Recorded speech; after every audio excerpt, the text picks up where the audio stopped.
Dude, what do you want me to do? He's your quarterback, Stan. He's your quarterback. He's your head coach. And I can't do anything about the offense if they're going to decide to pass the ball inside the 10. I want them to run the ball too. You got to run the ball inside the 10. Yes, you do.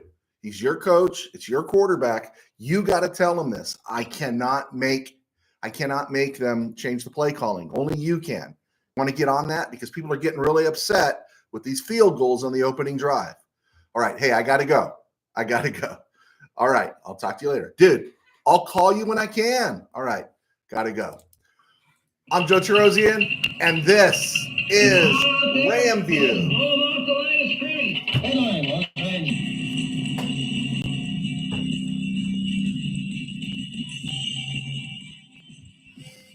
Live from the Ram Cave, I'm Joe Terosian, and this is RamView, the December 18th, 2023 edition, brought to you by Kistler Law Firm.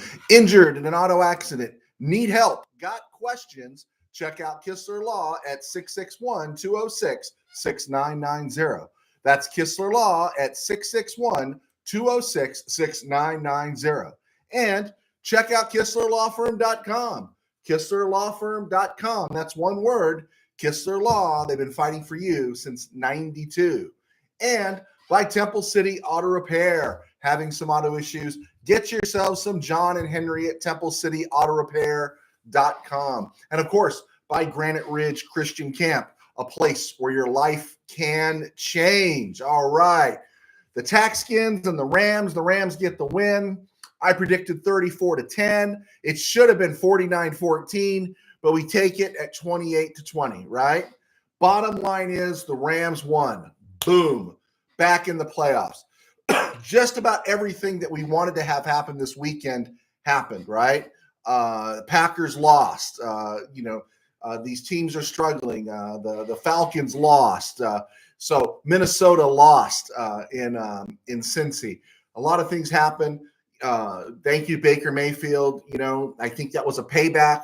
We signed him in December when he was probably at the bottom. He gets rejuvenated, and he gives us a win against the Raiders. We rejuvenate his career. He gets a nice contract with the Buccaneers, and now he pays us back with a win in Lambeau over the Packers. So that was huge. And if the Rams take care of their business the rest of the way, that loss in Green Bay is now pretty much off the books in terms of wild card tiebreakers. So, yeah, everyone did well. Maybe the Giants and the Saints. Saints won that one, and that's going to be a big game on Thursday. But the bottom line is everything is falling into place. The Rams won. They're in the playoffs right now, as of right now, at the end of Week 14. If this was 1976, we'd be in the playoffs. 1977, we'd be in the playoffs with just 14 games played, but we know where we're at. But anyway, good. All those things worked out. So let's talk about the positives. The positive is Matthew Stafford is the MVP. I don't care what anyone says. Matthew Stafford's the MVP as far as I'm concerned. And I really don't care about the MVP. I think it's the most wasted time that they do on any kind of football talk when people have debates about who the MVP is. I don't care. You can make Joe Flacco the MVP. I don't care. Make Micah Parsons the MVP. I don't care. I really don't. Make Keaton Mitchell, give him the MVP for tearing up his knee last night. I don't care. But if there's a player that I think is the MVP, it's Matthew Stafford. I'm sure in Baltimore they think different. But Matthew Stafford's a joy to watch. And, I've been watching quarterbacks for 50 years, since 73, and no one really, to me, throws the ball like him. Elway was great. I'm not slamming Elway. He had the huge arm. But when you look at fans should really enjoy Matthew Stafford. And with each passing day, I don't care what the draft pick is, wherever the Rams land. I think before Sunday they were at number 14 overall. Maybe they dropped to number 16 or 17 in the first round. You know what? Get an offensive lineman. I want Matthew Stafford, as long as his arm holds up, I want him upright and throwing the ball. And we'll find an edge player through free agency or do something else. But get another offensive lineman. Make sure that offensive line is stacked. Make sure Matthew Stafford is upright, because you're not going to see another Matthew Stafford for a long time. I really, really I'm loving watching him play. Another thing here, the defense. I really liked the defense yesterday. There was one aspect of it I didn't like, and I'll get to that here. But the way they closed the game, right? We know Darian Kendrick had his moment, right? And we'll get to that, or his moments. But the Rams really closed that game. I know there was the Kyren Williams where he ran out the clock there, but the Rams really closed that game because what was it? 4.5 minutes left when the TaxSkins got to the Ram 1 yard line, and they had to run 8 plays and finally score their touchdown. And the Rams just burned. It took them to the other side of the 2-minute warning. And the TaxSkins just looked terrible. They looked terrible. Huddling. I don't know what they were huddling for. You just didn't get what they were doing. And so they deserved to lose, and they lost. But the Rams defense did step up in those moments. So we love seeing that play. The offensive line, right.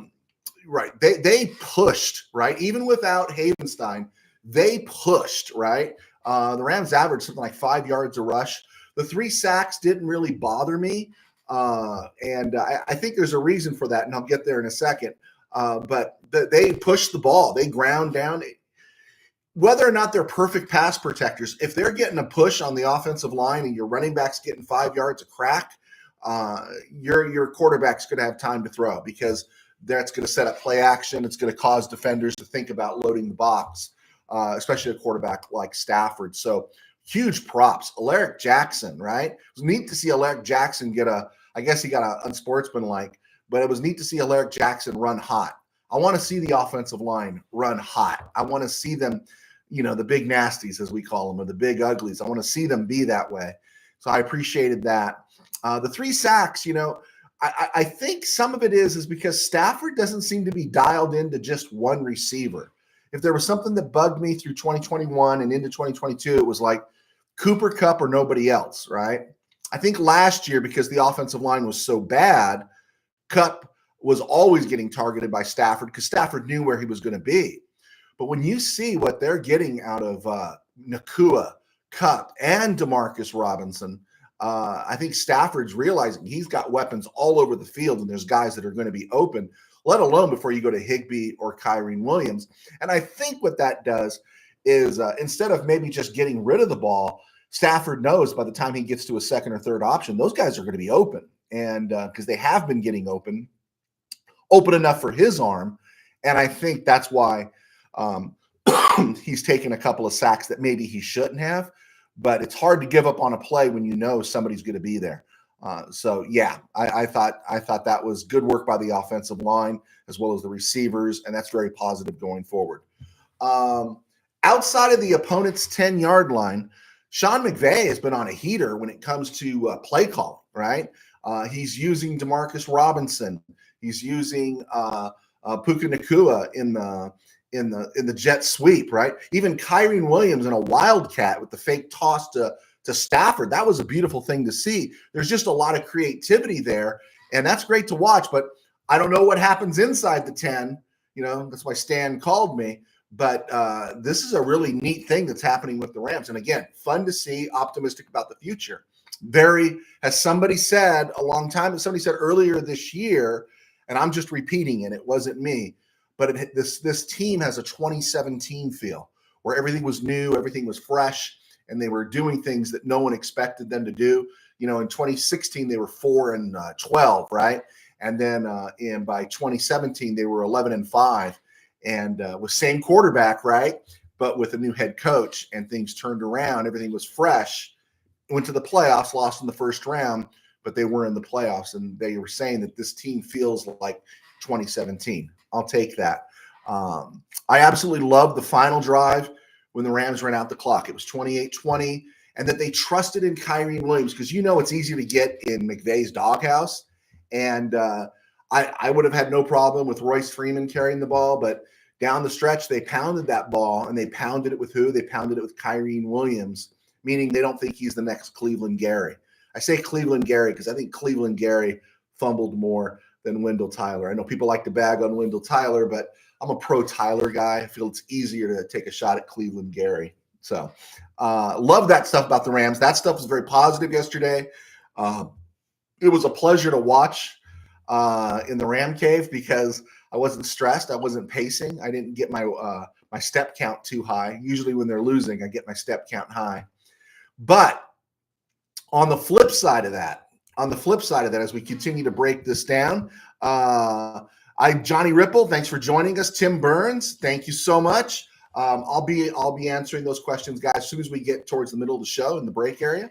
Reasons why the Rams are likely possibly a playoff team and not a Super Bowl contender, right? Again, I'll go back. I can pull the clips out if you want. We were talking about this, that we saw a path to the Rams going 9-8. We did. Even 9-8 or 8-9 would have been a good year when they were predicted only to win 5. I thought, I don't know enough about Vegas, except that I'm told that because money's on the line, Vegas, you usually have to trust what Vegas says. But in this case, when Vegas picked the Rams to only win 5 games, someone wasn't doing their homework. And then you've got the lazy KBM who just went with what Vegas said. And now they're a dark horse team, and the Rams are this. Everyone's a Ram fan now, right? Kind of typical of the Ram fan experience in SoCal is everybody's a Ram fan. If I ever get a St. Louis fan out there, tell me, were they the same way? Because the worst fans in football generally are the ones that identify as Ram fans, and they're not really Ram fans, right? They're winning fans. They like to win, and then they just go someplace else. But this team is a playoff team. Now, maybe something weird happens. They finish 9-8. They don't make the playoffs. Maybe they go to the playoffs and they lose in the first round. It's a playoff team. The Rams are a playoff team. Are they a Super Bowl contender?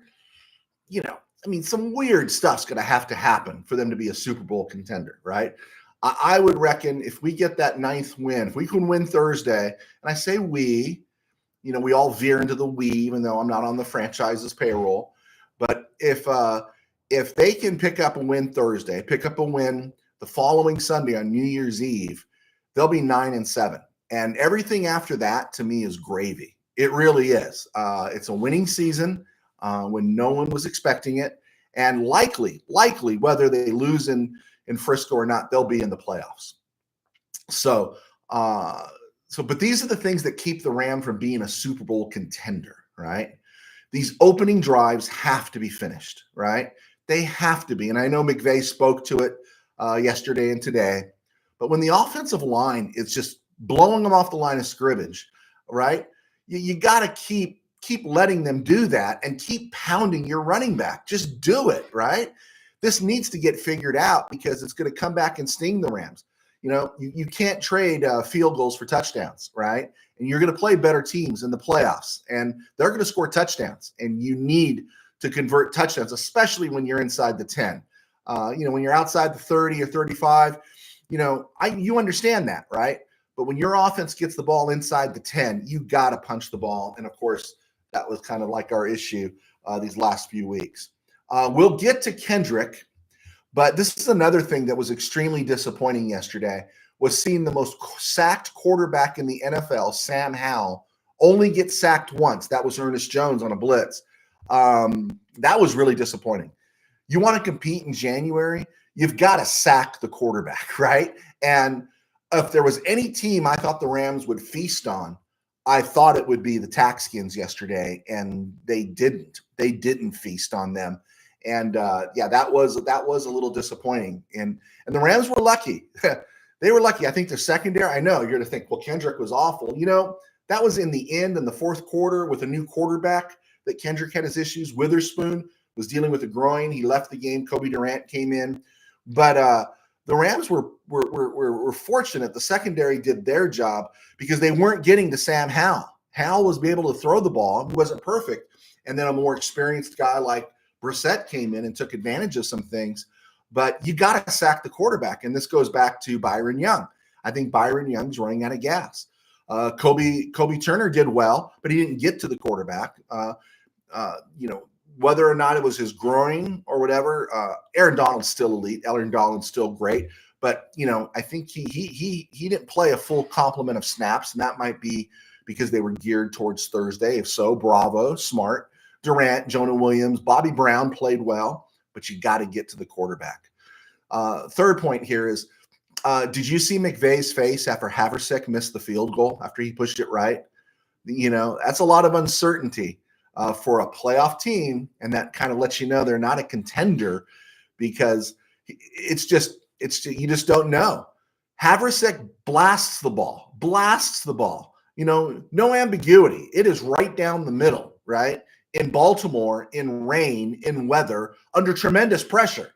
But at home, in the cozy confines of SoFi, in a game that he just has to make a kick from 28 to 31, it's going to make give the Rams a 31-point score, a 31-7 advantage, and he biffs it, And yeah, I saw McVay's face, and you wonder what Mason Crosby's doing right now, right? He's probably got the little headset while he's department store Santa, thinking, yeah, I guess I can come back. I don't know. That one's interesting to keep an eye on, especially you don't have a week to figure it out.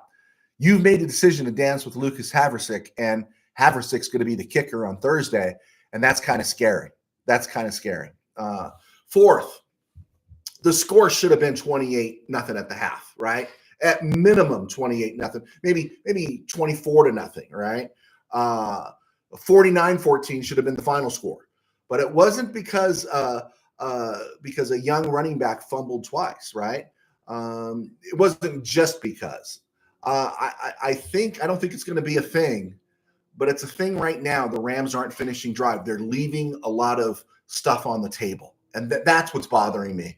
They're leaving a lot of stuff on the table. Yeah, Kyren Williams fumbled twice, and those would have led to scores, but then the missed field goal, and then you had the Puka Nacua situation that got overlooked. Everyone was focused on Havrisek missing the field goal, but Nacua dropped another pass, and that pass he dropped was probably that pass on third down in the fourth quarter on the cross. He might even score on that, let alone set the Rams up inside the 10, right? He's living out Meatloaf's classic 2 out of 3 ain't bad. He catches, he blocks, and he's good for one drop a game, right? But here's the thing. This has happened 2 weeks in a row in the fourth quarter that Nacua has had a key drop. It's not about talent. It's just about maybe concentration, about wanting to get the yak yards after making the catch. So those are the things, because it's a young team. This is why the Rams aren't a Super Bowl contender, and we should take everything.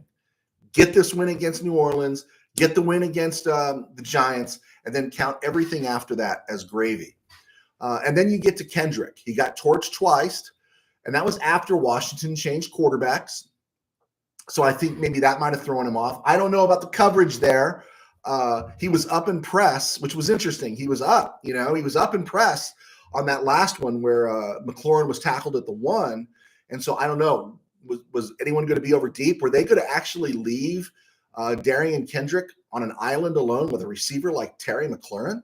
Or was somebody supposed to be back there that should have been back there? Obviously, if you look at the PFF scores, they didn't put that last one on anybody but Darian Kendrick, right? And so just something to think about. He didn't get torched in Baltimore. He didn't get torched in Arizona. He didn't get torched at Seattle or playing Seattle. When you see Darian Kendrick, you're seeing a talented, aggressive player who has great ability, but you're understanding why he fell to the 6th round, because he has those mental lapses, maybe not recognizing and reading the moment. And I did make a note of it yesterday. He wrapped up, I think it was McLaurin or another Washington receiver in the middle of the game, and he had him wrapped up. And earlier in the year, I think he would have slammed him to the ground, but he got flagged for that. And I thought when he didn't slam him to the ground, he just held him through the whistle. I thought, cool, the kid's learning. But then, of course, he got schooled twice by McLaurin. It's obvious Raheem and the staff believe in him. I like his aggressiveness, but I understand it does make him susceptible. And any thoughts about going back to Marcus Peters or Troy Hill, please, wake up and smell the pizza, guys. That's just, come on. Really? Marcus Peters? You're going to go back to that?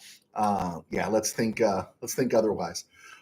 Looking at the NFC playoff picture, everyone's looking at that now. So maybe the emphasis doesn't have to be as great. We kind of started doing this a few weeks ago, but now it's everyone's focus. You got the 49ers, Eagles, Lions, Buccaneers, Cowboys. And then you got the Vikings still in the 6th spot. Just think about that. That if the Raiders could have saved a little bit of that 63 burger that they dropped on the Chargers, if they could have just scored one touchdown, the Rams would be in the 6th seed right now, lined up probably to play Detroit. But the Vikings are 7-7, and they got the Lions twice and the Packers. And so it'll be interesting to see how that plays out with them playing Detroit. And the Packers, you got to wonder, they got hot, and now you don't know where they're at. Rams have the Saints on Thursday. They got the Giants on New Year's Eve in New Jersey, and then of course they go to Levi Stadium on first weekend in January. Saints play the Rams, and now they play the suddenly more scary Tampa Bay Buccaneers. So they get the Rams, and then they get the Buccaneers. And yeah, you got to respect what Baker Mayfield's doing. And that AFC South is everyone's playing for the championship of the division. They might finish 8-9, but they're playing for the championship of the division. The Bucs got the stranglehold right now at 7-7. You go into Lambeau and win, no matter who's playing, who's the quarterback there. That's a big win. And the Saints are going to be vulnerable. They could find themselves by New Year's Day 7-9 and maybe out of this hunt. And then of course they get the Falcons, which that's not too much to worry about. Seahawks season is on the line. They have the Phillies minus Jalen Hurts, from what I've heard. And then they get the Titans, not an easy out, the Steelers and the Cardinals, and they should pick up a couple wins there. It'd be nice if Philly can do us a solid and put them away right now. Falcons loss yesterday was a killer to the Panthers. That was terrible. They're 6-8. Packers 6-8. They get the Panthers next week. They get the Vikings, and they get the Bears. All right. Around the NFL and other places, if you saw Saturday's game, boy, T. Higgins, man, that guy was wrapping up cash by the catch on Saturday. He looked as good as I've ever seen him look. Michael Pittman Jr. is lucky to still be with the program after the hick he took on Saturday. That was scary. That made me wince. And then when you're talking about the Steelers-Indy game, was that a pounding the Indy offensive line put on the Steelers with a pair of practice squad running backs, or what? You ever thought you'd see Pittsburgh, which you got to respect their defense. It's the Steelers, right? It's like when someone puts on Yankee pinstripes, they suddenly play better. Someone puts on Celtic green, they suddenly play better.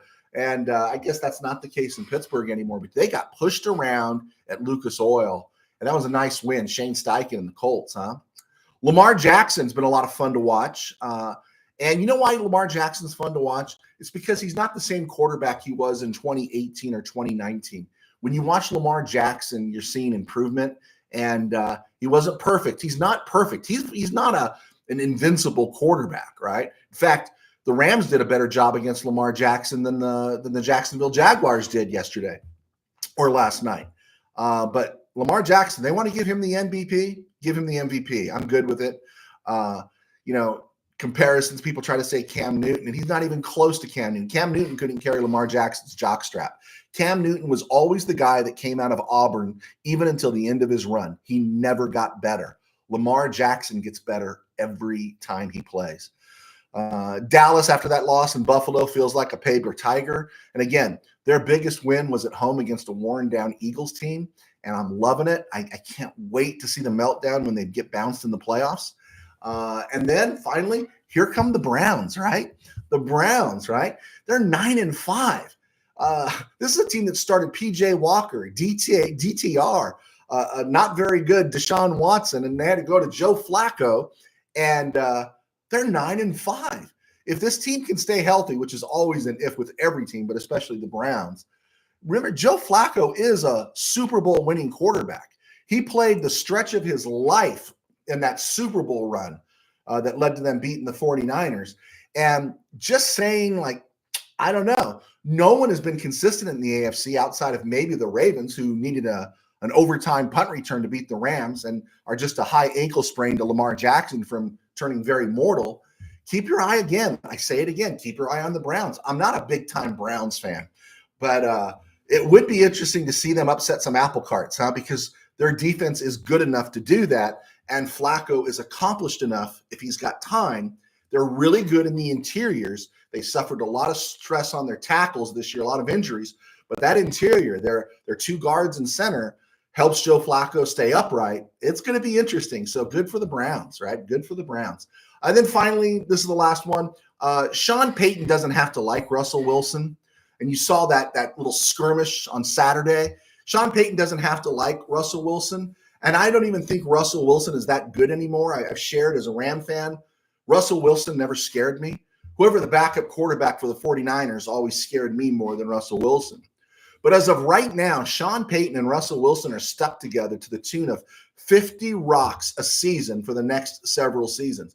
To buy out his contract now, when it really hasn't even kicked in, is going to be massive for the Denver Broncos. So what are they thinking? They got to have a relationship, and probably dressing down your quarterback on the sideline is not the best way, no matter what happened.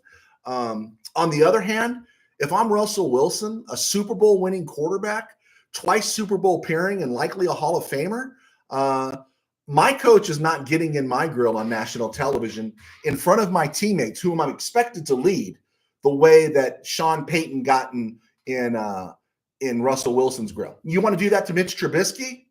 Have at it. You want to do that to Jordan Love? Have at it. But to Russell Wilson, I don't think I would let him. If I was Russell Wilson, he wouldn't do it to me, right? And that's why I wouldn't want Russ as my quarterback. My opinion of Russell Wilson changed the first game last year when the Broncos opened the season in Seattle, and it was supposed to be all about the Broncos, and Russ was going to cook and do his own thing and have a little more control. And if you remember, Nathaniel Hackett, who was a disaster, sent out his kicker. Was it McManus? I can't remember who it was, for a 66-yard field goal attempt instead of going for it on fourth down. And that was the kind of situation where Peyton Manning or Tom Brady or some other high-end quarterback would have said, no way, we're not coming out. We're running this. With my credentials, we're going for it on fourth down. We're not going to pin our hopes to a 66-yard field goal. And Russell Wilson went along with the program. He went along with the program, and I soured on him a lot there. And, he should have stepped into Peyton's zero zone. When Peyton came up to him, he should have took a step towards Peyton and shouted back in his face, probably, unfortunately, with a specific expletive or three. Because he has to stand up, because how do his teammates respect him if he lets his coach dress him down like that? To me, Peyton crossed the line knowing that he's tied to this guy and there's going to be a huge payout to get rid of him. But he gets away with it because Russ is far too passive, far too passive. And so I don't know how you felt about that situation. I saw it from both sides, but no one's getting in my grill like that. I mean, we've all had our jobs, right? There's a place you pull me aside in the quarterback room, you yell at me, in the office privately. But as soon as somebody tries to dress you down publicly and you've got credentials in your job that you've accomplished a lot, I believe it or not, I've had it happen in church work where you don't just sit back and take it. You step up because the people around you have to respect you as a leader. And I think Sean Payton did damage to Russell Wilson at that moment. I think he dressed him down in a public way. And, you want to get clicks out of this guy. You're 7-7 for goodness sakes, maybe there's still a shot of the playoffs, right? And you got to think about next year because of all that money you're going to be paying him. Anyway, whatever. We'll let it go. I'm Joe Tarosian. I was a sports writer for 21 years. I do RamView now. Thanks to our sponsors at Kistler Law. I want to say thank you to them. And believe me, when I talk about Kistler Law, I know what I'm talking about. And I write books. My books are on Amazon, and you can check them out on Amazon. Type in my name. I got two of them here. One's called Sin Virus. It's kind of dystopian, Walking Dead meets Christianity. And of course, this is my first novel. This one was really well received. Did well. It's called Tangent Dreams High School Football Novel. I got a couple of high school football novels out there. If you could check them out. Writing the books, doing RamView allows me to stay employed. Doing my day job is I pastor a small church in Burbank called Burbank Faith Nazarene. And you can find us right here on YouTube at Burbank Faith Virtual, as well as Burbank Faith Virtual all across social media. Check it out. If you have any questions, let me know. And all right, I know we have some questions out there. Johnny Ripple. Hey, Joe, good win yesterday. McVay has been excellent this year despite a couple of terrible games. I agree. McVay's been awesome, Johnny. He's been fantastic. He could win Coach of the Year, right? There's a lot of guys that could be Coach of the Year this year. He could win Coach of the Year. And it goes back to what someone was saying. It feels like when they moved a lot of pieces out and they brought in some new pieces, it kind of revived him, and he looks like it. And I think his play calling, let's forget about inside the red zone, not even the red zone, inside the 10.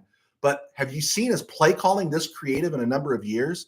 It was really, really good. Tim Burns. So Goofy Ryder before the third quarter was postulated Kyrene isn't a starter. I saw your post, amigo, Tim Burns. Yeah, it was an awful take. They should extend him before he does something good in the playoffs and ask for 3 times the amount. Thoughts? You know, Tim, we were talking about that on the show the other day. I think Bill actually brought it up. And one of the questions about that is he's a 5th round pick, you know, and I want to be careful about how much money I'm paying to a running back. And we're under no heavy dose thing right now to pay him any money.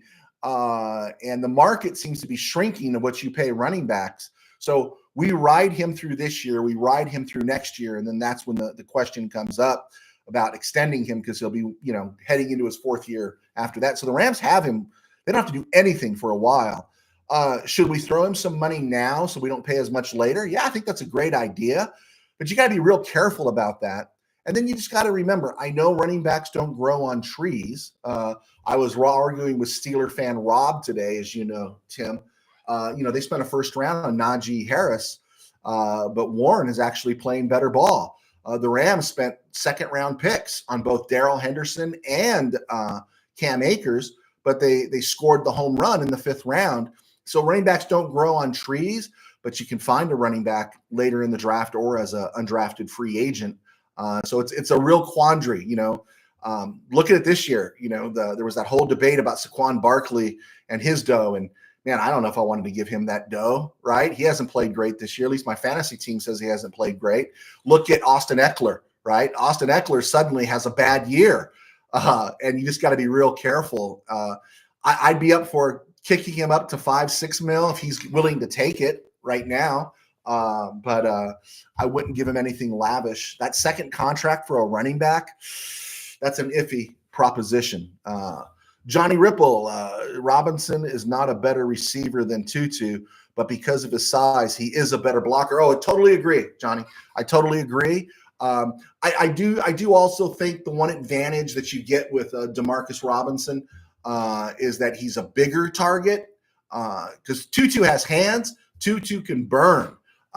Tutu has played well this year, but Robinson is bigger, and you know he's almost like the poor man's Cup at Nakua right now. He is playing really, really well, and I'd hate for anyone to think that there's no room for no room for Atwell going forward.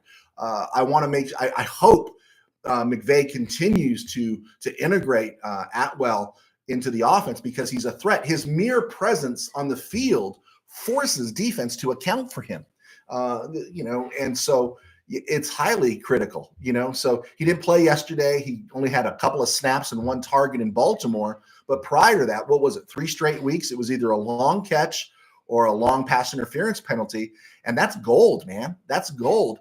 None of those guys on the roster right now, Nakua, Robinson, Cup, are burners. So you need the burner. And so, yeah, I do like Tutu Atwell, but I like Demarcus Robinson too. He's playing well. Tim Burns, Wendell Tyler was no John Kitna. No, but man, I don't know. I think I'm older than you, Tim, but when I was growing up, those late 70s, early 80s teams, Tyler did fumble the ball a few times and everyone hated him. And I think it was all, I'm not saying they hated him, but they always complained about his fumbling, you know, because actually before McCutcheon had taken care of the ball so well. But man, the one I remember just coughing up a lot was Cleveland Gary in the early 90s. But by that time, the die was cast for the Rams' departure. No one talks bad about Wendell Tyler on my show. And I can't speak about John Kitna. But John Kitna was this UDFA, right? He had a whole career that he put together out of nothing. Johnny Ripple, I just put 100 on over 5.5 wins, even though I thought the Rams would only win 4 or 5. Wow, you made some dough. I got to tell you, I don't know much about gambling, but you made some dough. And thank you, Johnny. It says your lunch break is over. Thank you for contributing. One thing I wanted to throw out there real quick. I had some friends that every year they put $100 on the Rams to win the Super Bowl. I mean, on those awful Rams teams through the 90s, they put $100 to win. And then just like a lark, they put $100 on the 99 team when there was no expectation, and they cleaned up pretty good. Tim Burns, 2 words, Goff and Gibbs. Yeah. I still think Detroit's a year away. I do. I think their full window fully opens next year. But they got some stuff on the back end they have to clean up. But I do like Detroit. If something happens to the Rams, I'm going to root for Detroit. I really am. Brad Holmes, Goff, I'm going to root for those guys. And that's a good story. I like Dan Campbell, but I think they're vulnerable. Could they catch fire and upset somebody? Absolutely. I hope they do.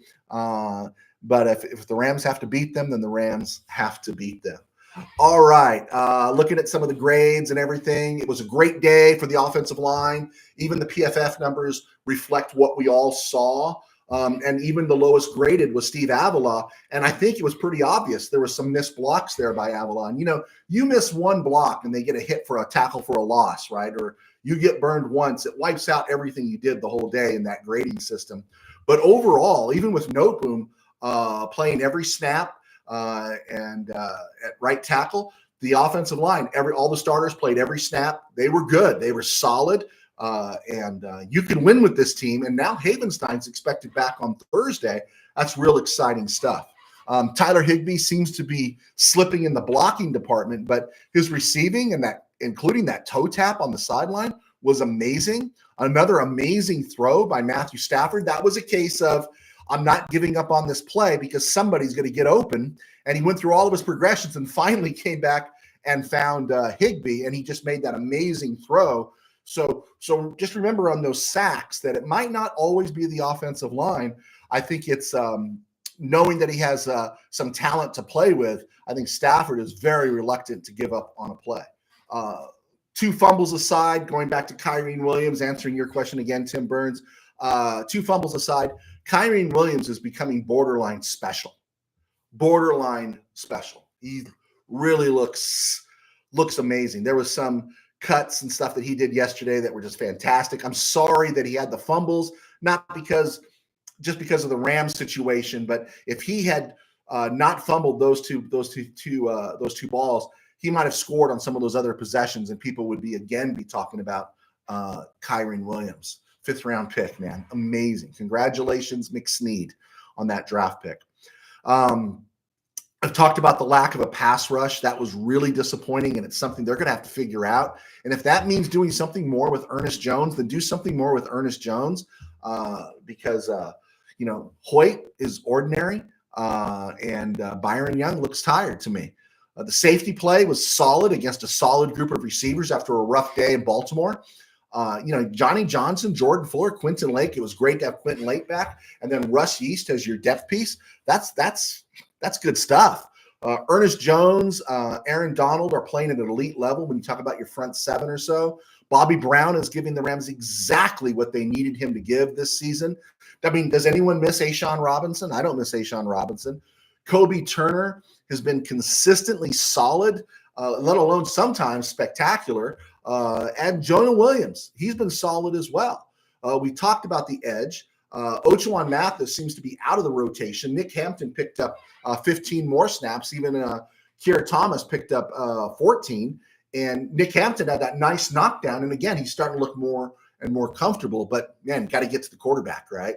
And then the place where the Rams are thin is at corner, right? Kendrick is Kendrick. We've talked about that. They say Witherspoon now is nursing a tender groin but expected to play. Kobe Durant was not playing at all. Quentin Lake was eating up all the slot corner snaps. And then when Witherspoon went out, Durant came in, played 22 snaps, and they were all boundary corner. They were all in the boundary corner. I don't think the team's lost confidence in Durant. I don't think there's any reason to think that. I'm guessing his shoulder is not quite what they want it to be right now. And he has not played any significant snaps since week 7 against Pittsburgh. In week 7 against Pittsburgh, he had 58 snaps. Since then, I don't think he's exceeded 30 in any one game. You can check that out, but I think that's right. And he missed a game or two because of his shoulder. So you're wondering what's up with him because He seems a little more comfortable on the boundary than even Kendrick. But that leaves the Rams kind of thin. And then Tomlinson's nursing. He's got a bit of a hamstring issue. Rams are vulnerable there. And that's where I bring it up, because the Saints do have good receivers, and they do have an NFL quarterback in Derek Carr. And if you don't get pressure on him, which the Rams have not been getting pressure, or they didn't get pressure against the worst pass protecting team this year, then being thin at quarterback, you give Derek Carr time with those receivers, that could be trouble, right? Injury, they're talking about Noteboom with a foot. He didn't practice today. Tomlinson, hamstring, didn't practice. Witherspoon and Havenstein were limited, but expected to play on Thursday, and Atwell was a full participant.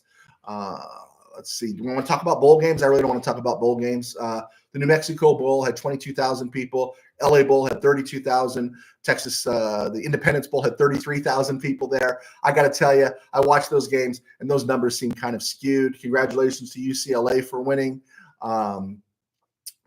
Yeah, those games, man, I don't know if they're necessary anymore. Running through the league schedule, we talked about Raiders-Chargers. Bengals, Vikings, we talked about that one. Great win for the Browning Rifle. Colts, Steelers. Colts are 8-6. Man, give it to Shane Steichen, man. Just amazing, especially with Zach Moss going down, especially with Michael Pittman going down. Lions looked good against the Broncos. They took care of business. Falcons, Panthers. I don't know how they did it. Falcons, you need a quarterback. Browns, Bears, we talked about that. Joe Flacco lives. Buccaneers, Packers. I took the Packers. Buccaneers. Baker Mayfield had a perfect score. Didn't he have a perfect score as a passer? I think they said 158.3 or something. Dolphins, Jets. Yeah, that one was what everyone expected. Chiefs, Patriots. I was surprised the Patriots scored 17 points. All right. Saints, Giants. The Saints put the squeeze on Tommy DeVito. Okay, so the Saints come in on Thursday. They're feeling good. Rams got to beat the Saints, and maybe the Giants are a little more demoralized on New Year's Eve. Texans, Titans. There's another guy, D'Amico Ryans. Brings in Case Keenum. They didn't even start Davis Mills. I thought they'd start Davis Mills and Devin Singletary, right? You're seeing Devin Singletary run like an all-pro or a Pro Bowl running back, and it's like, so maybe the problems why he wasn't getting big yards in Buffalo was Buffalo's problem and not Devin Singletary's, because he's carrying the rock for the Texans, and the Texans beat the Titans. They're 8-6 and very much in that AFC South picture. 49ers, Cardinals, yeah, whatever. Cowboys, Bills, we talked about that. Cowboys look like a paper tiger. I'm pro Josh Allen, so that was all good. Ravens, Jaguars, right? Trevor Lawrence, maybe Trevor Lawrence is hurting himself. I think he's in concussion protocol now. There were times he threw the ball, he didn't look good. And then other times when he wasn't banged up, he didn't look good at all either. But I think they need to look at that dude. Something's up. But Lamar Jackson was great. But they did lose Keaton Mitchell, who I couldn't understand up to the point where Keaton Mitchell got hurt. Why don't they give that guy the ball more?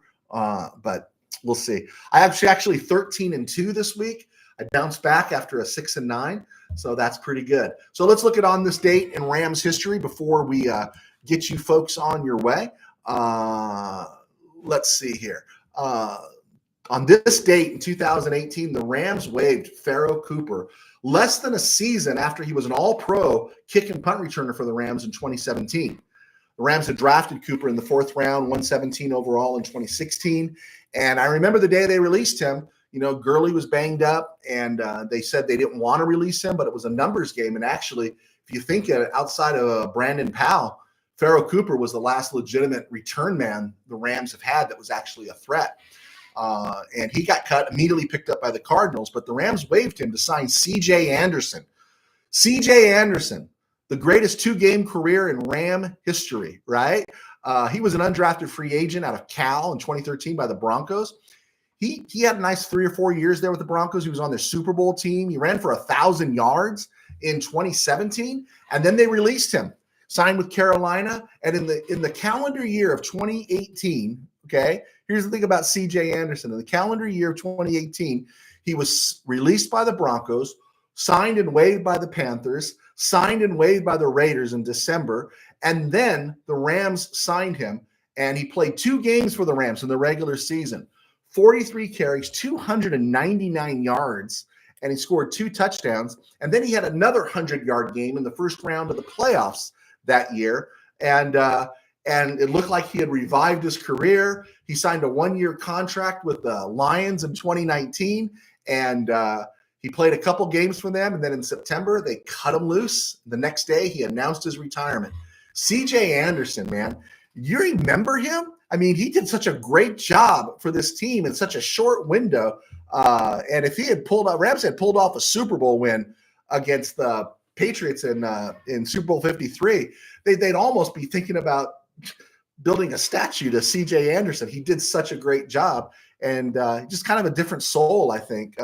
He works a lot with underprivileged, and I guess he's a big video gamer these days.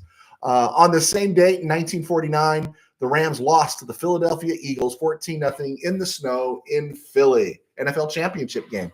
And then on this date in last year, the Rams had waived Terrell Lewis on the 16th of December last year, and then they officially released him on this date in 2019 on the next day, on December the 19th. All right, let's get this last in. Happy birthday in advance to Johnny Johnson. Johnny Johnson turns 28 tomorrow. Okay, guys, I think we got it. It was a stone groove, my man. It was a stone groove.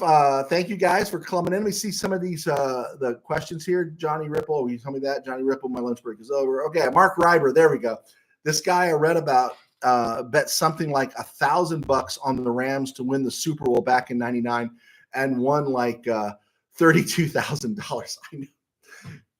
Yeah, I should have learned to play the guitar. I should have learned to bang them drums, right? Because yeah, I know you guys know that my day job is I'm a minister, and yeah, there are reasons I don't bet, but honestly, I don't know how. And then I hear these stories. It's like, oh my gosh, and stuff. But man, that's amazing. $100, $1,000, you win 32,000. Jeez. Okay, thanks for that, Mark. Tim Burns on Kendrick. Puke. Okay. When he picks off a pass and we win a playoff game because he got a pick six, it's going to happen. You're going to say, oh, I've always been a Darian Kendrick fan. Guys, thanks for hanging with me. Thanks for hanging out. If you haven't, please hit the like button, the subscribe button. Check us out on Spotify and everything, and keep shooting questions to me. I love talking. That's why I don't have a partner. That's why I don't. I answered that question a couple months ago. I'd rather actually interact with you than you guys watching me interact with somebody else. Okay, guys, thank you so much. Take care, and go Rams. It'll be a short week. So I might be on 3 times before Thursday. Bye-bye.